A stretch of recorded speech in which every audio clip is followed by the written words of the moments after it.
큰 은혜가 함께하기를 축복합니다. 나오신 앞뒤 옆에 분들 한번 쳐다보시면서 반갑게 주님 이름으로 사랑합니다. 축복합니다.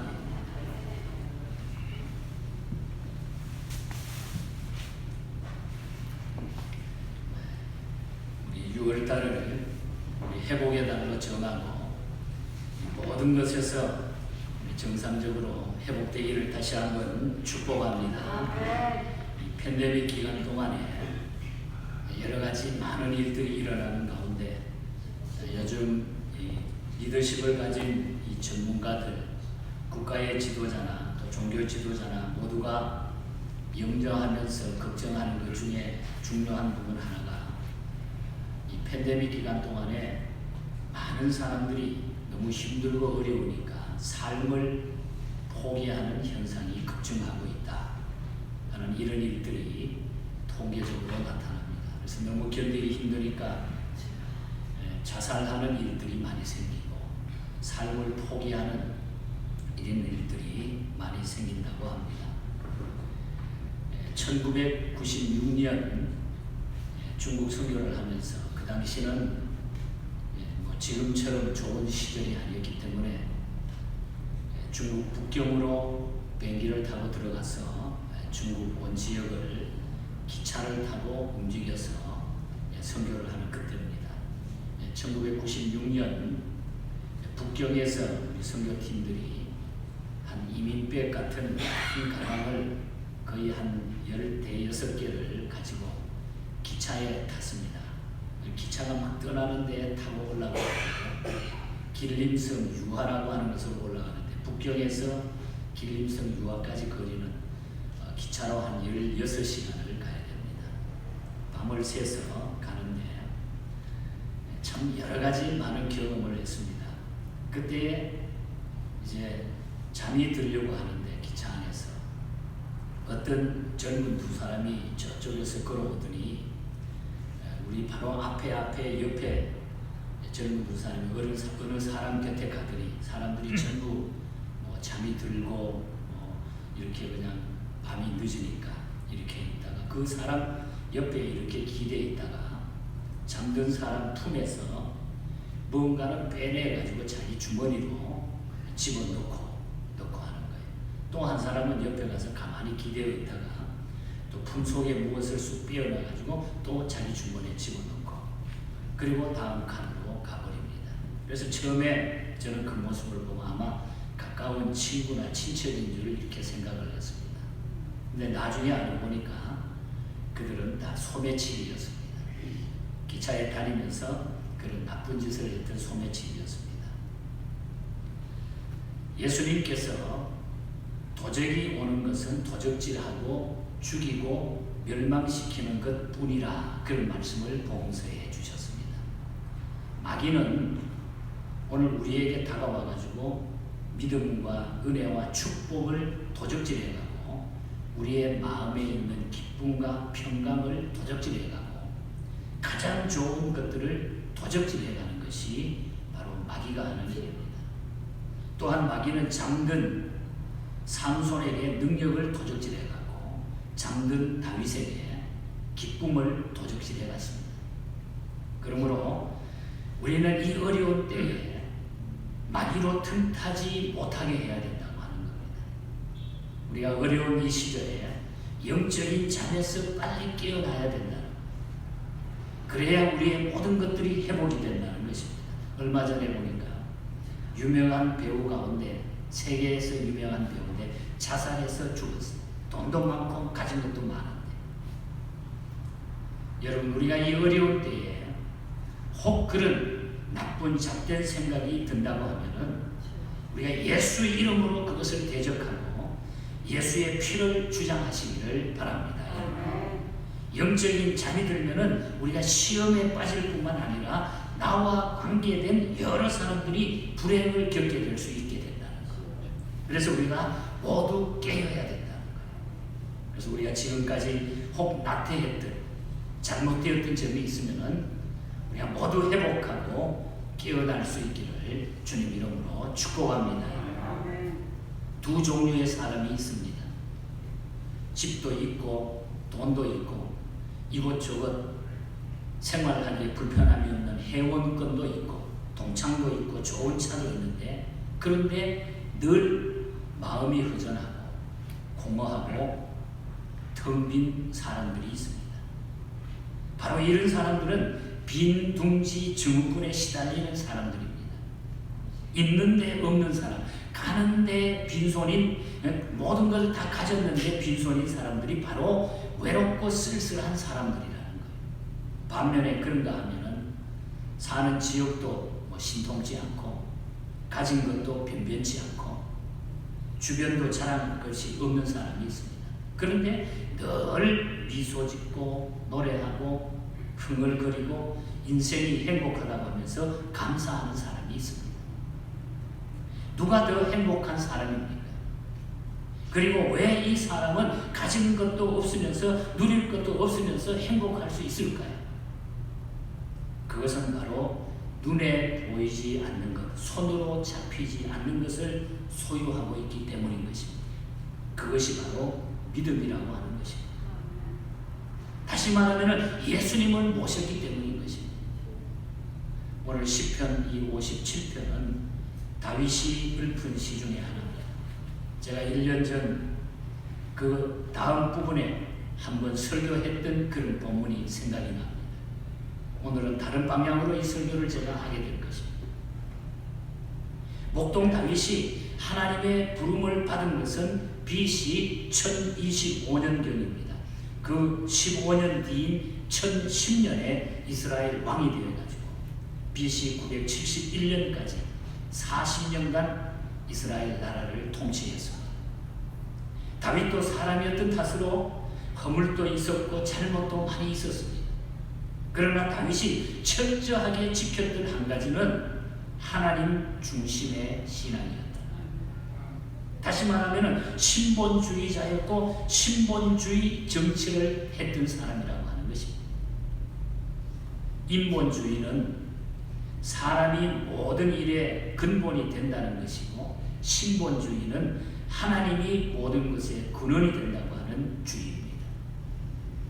민주주의 정치의 주체가 사람이기 때문에 사람의 철학과 사상과 이념을 따라서 정치하는 것이고, 신본주의는 정치의 주체가 하나님이라고 믿기 때문에 하나님을 두려워하고 섬기며 그 뜻대로 정치를 하는 것이 신본주의인 것입니다.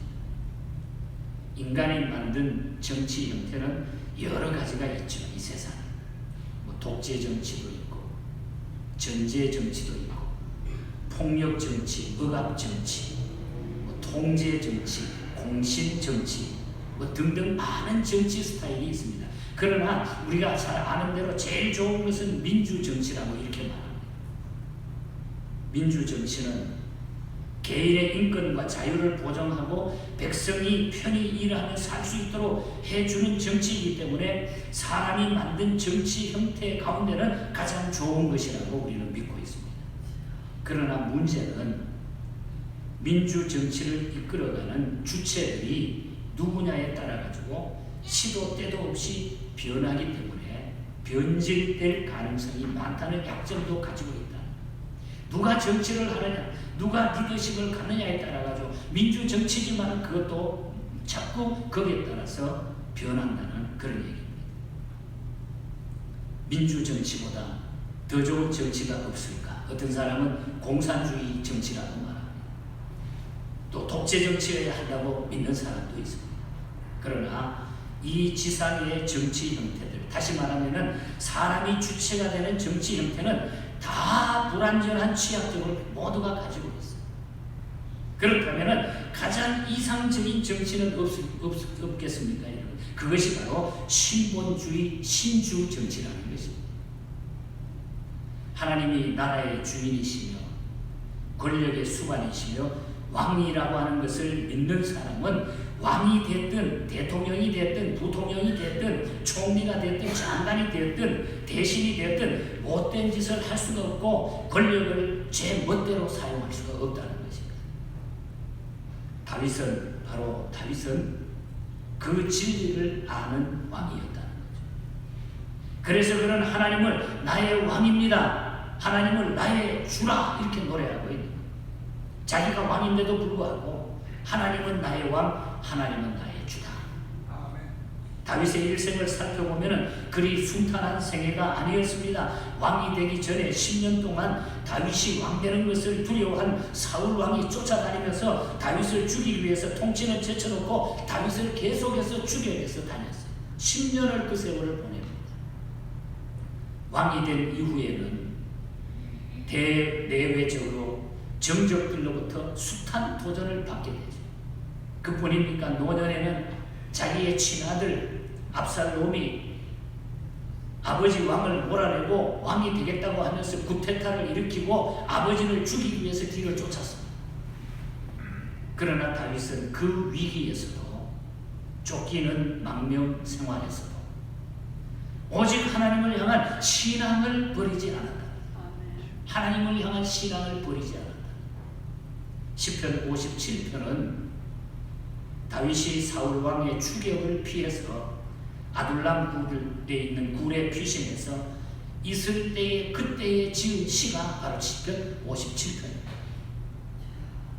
위기와 절망과 비통 가운데 읊은 시인데도 이 시를 가만히 뜯어보면 감사와 찬양으로 얽혀져 있다. 가장 어려울 때 지은 시인데 그 시의 내용이 감사와 찬양으로 되어 있다. 그래서 주경학자들은 이 시편 57편을 다윗의 역동적 감사 찬양시라 이렇게 제목을 붙입니다. 다시 말하면 고난과 고통 속에서도 감사와 찬송을 했다는 것입니다. 시편 57편에 들어있는 다윗의 고난을 우리가 한번 살펴볼까요? 1절에 보면은 이 재앙들이 지나가기까지, 그리고 3절에 보면 나를 삼키려는 자의 비방, 4절에 보면은 내 영혼이 사자들 가운데 살며 내가 불사르는 자 중에 누워있다. 6절에서는 내 걸음을 막으려고 그물을 준비하였으니 내 영혼이 억울하도다. 그들이 내 앞에 웅덩이를 팠다. 엄청난 위기 속에 다윗이 몰려있는 이 고백을 하고 있습니다. 재앙, 비방, 불같은 시험, 방해, 공작, 웅덩이, 이런 것들이 다윗을 위협하고 공격했습니다. 그러나 다윗은 노래하고 찬송했고, 7절에 보면 노래하고 찬송했고, 9절에 주께 감사하며 찬양하리로다. 어떻게 그것이 가능했습니까? 그는 고통 불감증 환자였습니까? 우리가 그 이유를 오늘 찾아보기를 원합니다. 그래서 저는 지난주에 설교 제목 가운데 모든 어려움을 우리가 이기는, 재난을 이기는 비결을 말씀을 드렸습니다. 자, 그러면은 다윗이 이 어려움 속에서 어떻게 하나님을 찬송할 수 있었습니까? 그리고 하나님은 어떤 하나님인가? 우리를 그냥 버려두시는 하나님인가? 지난주에 우리가 그걸 알았다고 하면 오늘은 이 말씀을 통해서 우리가 위로를 얻으시기를 축복합니다. 먼저 주의 날개 그늘 아래 피했기 때문이다. 그렇게 봅니다. 주님의 날개 아래 내가 피했기 때문에 나는 이 어려운 중에도 주님을 찬송할 수 있다. 1절에 보면 내 영혼이 주께 피하되 주의 날개 그늘 아래서 이 재앙들이 지나가기까지 피하리라. 날개는 보호와 안전을 의미하는 것입니다. 날개 중에 가장 강한 날개는 독수리 날개라고 이미 말씀을 드렸습니다. 독수리는 날개로 새끼를 보호하고 지켜나갑니다. 그 날개 아래 있는 한 새끼는 안전하고 평안하다는 것입니다. 다윗은 위기와 절망 속에서 하나님의 날개를 생각합니다. 하나님의 날개. 가장 안전한 곳, 가장 평안한 곳, 주님의 날개 그늘 아래 있는 것을 발견했다. 그리고 주목할 것은 이 재앙들이 지나가기까지라 이렇게 보면 이 재앙들이 지나가기까지. 여러분, 재앙은 느리든 빠르든, 느리든지 빠르든지 크든 적든지 지나간다는 것을 믿으시기를 바랍니다. 아멘. 지나가게 되어 있습니다. 재앙은 언젠가는 지나가게 되어 있습니다. 영원히 계속되거나 반복되는 재앙은 없습니다. 지나가게 되어 있습니다. 그렇습니다. 우리가 실패할 수 있고 불행할 수 있어요. 그러나 그것이 영원히 나에게 계속되는 것이 아니라는 것을 믿으시기를 축복합니다. 지나가게 하십니다. 앞에서 살핀 대로 억울하고 고통스럽고 한심스럽고 답답한 일들이 철장같이 앞을 가로막고 있지만 그런 것들은 지나가는 것들에 불과하다는 것을 다윗이 발견했어요. 그래서 주님의 날개 그늘 안에 있기 때문에 그것은 언젠가는 주님이 지나가게 해주실 것입니다. 우리가 잘 아는 고린도전서 10장 13절 기억하죠? 사람이 감당할 시험밖에는 너희에게 당할 것이 없나니 오직 하나님은 미쁘사 너희가 감당치 못할 시험은 허락하지 아니하시고 시험 당할 즈음에 뭐라 그랬어요? 또한 피할 길을 내사 너희로 능히 그것을 감당하게 하시리라. 이 말씀이 우리에게 주어진 말씀인 줄 믿습니다. 그래서 우리가 주님의 날개 그늘 아래 있는 한 어떤 환난과 역경과 코로나나 전염병이나 모든 이 지구촌에 있는 어려움도 다 지나가게 하실 줄 믿습니다. 이제 지나가게 돼 있는 거예요. 고통 겪고 시험 당하더라도 예수님 안에 있으면은 그 시험과 고통은 때가 되면 물러가게 돼 있습니다. 주께서 그렇게 해 주시기 때문인 줄 믿습니다. 누구의 그늘 아래 있느냐, 거기에 따라서 행불의 이 결정이 되는 겁니다. 같은 섬이라도 미국에 속한 섬들, 하와이라든지 사이판이라든지 괌 같은 나라는 다 잘 살아요. 미국 명이기 때문에. 그러나 인도네시아 같은 데 속한 섬들은 다 못 사는 섬들입니다. 바울이 권면한 대로 죽게 붙어 있으면 살고 떨어지면 죽는다는 사실을 우리가 기억해야 돼요. 죽게 붙어 있으면, 주의 날개 그늘 아래 있으면 모든 것이 해결되게 되는 줄 믿습니다. 이 위로를 받으시기를 축복합니다. 두 번째는 마음이 정해 있기 때문에 이 어려운 가운데도 나는 주님을 찬송할 수 있다. 7절을 보면 하나님이여 내 마음이 확정되었고 내 마음이 확정되어 사오니 그렇게 말하고 있습니다. 여기 확정됐다고 하는 그 히브리어의 원문을 보면 니콘이라고 하는다. 니콘. 그 뜻은 고정되어 있다. 고정되어 있다. 확고하게 되었다. 확고하게 됐다. 움직이지 않는다. 다윗이 두 번씩이나 확정되었고 확정되어 사오니라고 고백한 것은 하나님을 믿고 의지하기로 한 그 마음이 고정되었고 확고부동하다고 하는 그런 뜻이에요. 저는 이 말씀의 고백을 들으면서 우리가 늘 알고 있는 메시지지만 정말 이 고백이 우리가 중요하다. 확정되고 확정된다. 나는 절대로 흔들리지 않는다. 하나님이 나에게 대못을 꽉 박아가지고 꼼짝없이 나를 붙잡고 계신다. 흔들리지 않는다. 이거면 답니다. 이거면 승리자의 삶을 살아가게 될 줄 믿습니다. 우리 한번 따라합시다. 확정되고 확정되었다. 여러분의 마음입니다. 디모데후서 3장 14절에 보면 바울이 디모데에게 그렇게 말하죠. 너는 배우고 확신한 일에 거하라. 확신한 일, 확신이야. 우리에게도 확정과 확신이 필요한 것입니다. 긴가 민가, 될까 안 될까, 믿을까 말까, 할까 말까. 이런 태도는 흔들리는 태도며 바로서기 어려운 태도입니다. 정말 이 고백이 있으면 확정되고 확정되었다고 하는 이 고백 위에 우리의 마음이 세워지면 그때부터 우리는 편안해질 수가 있어요. 기쁨이 찾아오게 되어 있어요. 그리고 승리의 길을 우리가 걷게 된다. 열왕기상 18장 21절에 보면은 너희가 어느 때까지 두 사이에서 머뭇하려느냐. 여호와가 만일 하나님이시면 그를 쫓고 바알이 만일 하나님이면 그를 쫓을지니라.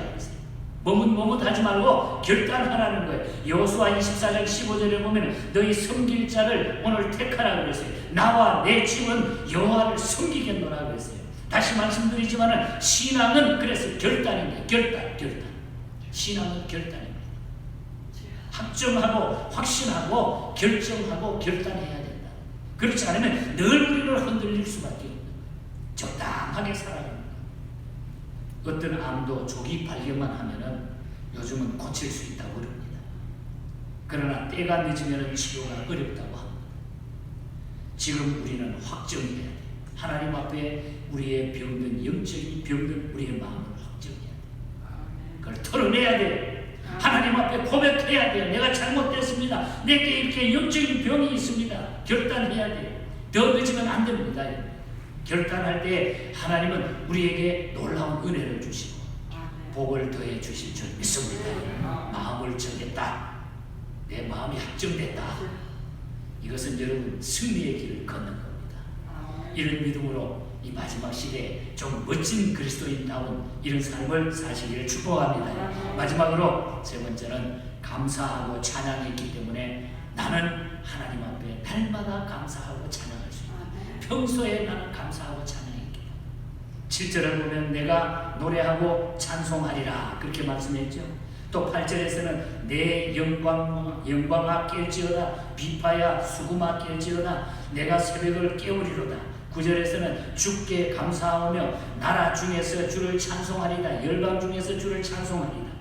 비파와 수금에 맞추어서 새벽에 나라들이 듣도록 열방이 듣도록 감사하며 찬송하겠다는 게 오케스트라 연주가 나오는 거예요. 막 합창단들이 막 노래를 부르는 거예요. 놀라운 하나님의 기적의 역사가 나타나는 거예요.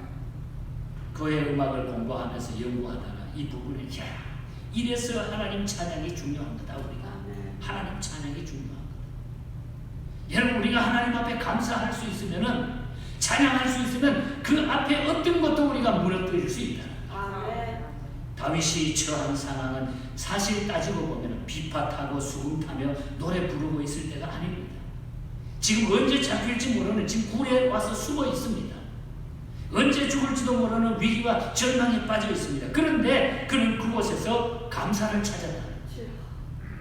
거기서 노래했고 그 악기를 연주했고 그때 거기서 두 가지 우리가 가능할 수 있을 거예요. 그 어려울 때 두 가지가 가능합니다. 하나는 원망하고 탄식하고 포기하고 절망하는 것. 그렇게 하면 길은 어두워지고 상황은 더 어려워지게 됩니다. 그러나 다른 하나는 감사하고 찬양할 수 있는 것입니다. 그렇게 하면 길이 열립니다. 주님의 도우심이 임하게 되는 줄 믿습니다. 어려울 때 주님을 찬송하십시오. 주님을 바라보십시오. 그러면 하나님께서는 그 어려움을 물러가게 해 주시는 줄 믿습니다. 감사와 찬양이 우리에게 임해야 된다. 주의 날개 그늘 아래 보호를 그래서 요청하고 주님의 날개 그늘 아래 나를 보호하소서. 나는 주님을 찬송하니 더 이상 머뭇거리지 말고 확정하십시다. 힘들고 어려워도 감사할 수 있기를 축복합니다. 찬송할 수 있기를 축복합니다. 감사와 기도와 찬송은 성경에 보면 옥문을 열었어요. 옥문. 닫혀있는 옥문을 부셔버리고 열었어요. 주님의 날개는 능력이 우리에게 있습니다. 그 그늘 아래 편히 쉼을 누리는 실수가 있는 것입니다. 진정한 인생의 평안과 소망과 편의심은 주님의 날개 그늘 아래 있는 것입니다.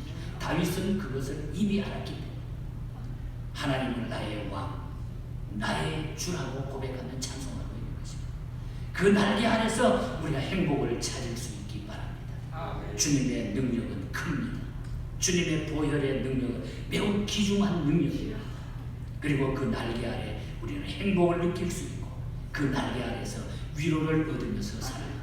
이 주님의 날개 그늘 안에 위로를 받으시기를 축복합니다. 우리는 언제나 주님의 날개 그늘 안에 다 내가 보호받고 있다. 보호받고 있다. 그래서 오늘 말씀의 결론을 역시 윌리엄 커싱 목사님이 쓴 찬송시 주 날개 및 내가 편히 쉬리 이 말씀의 가사로 오늘 말씀의 결론을 맺겠습니다. 주 날개 및 내가 편히 쉬리 밤 깊고 비바람 불어쳐도 아버지께서 나를 지키시니 거기서 평안히 쉬리로다. 2절에 보면 주 날개 및 나의 피난처되니 거기서 쉬기를 원하노라. 세상이 나를 못 위로해 주지만 거기서 평안을 누리리로다.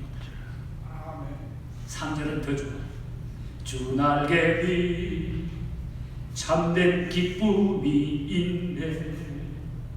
고달픈 세상 길 가는 동안 나 거기 숨어 돌보심을 받고 영원한 안식을 얻으리라.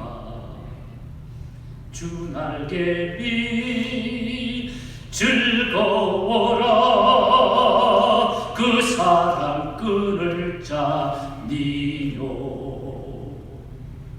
주 날개 위 내 쉬는 영혼 영원히 거기서 살리.